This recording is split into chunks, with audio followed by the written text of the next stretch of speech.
Hello guys, welcome to a new blog. আমরা চলে আসলাম দিগন্তর পানে তাকিয়ে আছি আমরা এখন জয়গঞ্জ ঘাটে। আমাদের সাথে আমার ছোট ভাইরা আছে। ছোট ভাইরা আমরা কাউকে মিস করতেছি নাকি? হ্যাঁ, অবশ্যই অবশ্যই আমরা আমাদের নায়ককে মিস করতেছি। নায়ক সাজু খান, তিনি বর্তমানে ঢাকায় অবস্থান করতেছেন একটা চলচ্চিত্রে। সাজু ভাই ঢাকায় যাওয়ার পরে কি সব দুর্নীতি শুরু হলো নাকি? আচ্ছা আচ্ছা। আরেকজনকে মিস করতেছি, ডিরেক্টর আমাদের পঞ্চপুকুরের কৃতি সন্তান নাজমুল ভাইকে অনেক মিস করতেছি। ভাই আপনাকে আমরা অনেক মিস করতেছি। আমরা অনেকগুলো ভিডিও করতে পারি নাই, মাত্র 10টা ভিডিও করেছি।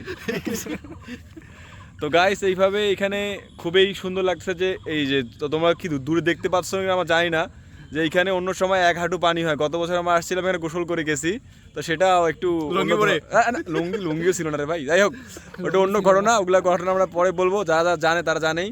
তো গাইস, এখানে খুব ভালো লাগতেছে, তোমরা চাইলে আসতে পারো, এখানে অনেক এনজয়মেন্ট হবে। ওই যে দূরে দেখা যাচ্ছে যে এটা কি চাচা নাকি মাছ ধরছে নাকি, কি করে করুক। তো এখানে যে দিগন্ত খুব সম্ভবত দেখা যাচ্ছে, আমাদের ফেসগুলো অনেক সুন্দরভাবে দেখা যাচ্ছে। তো সবাইকে শুভকামনা জানায়, স্নিগ্ধ বিকেলের শুভেচ্ছা জানায়। আল্লাহ হাফেজ, বাই বাই।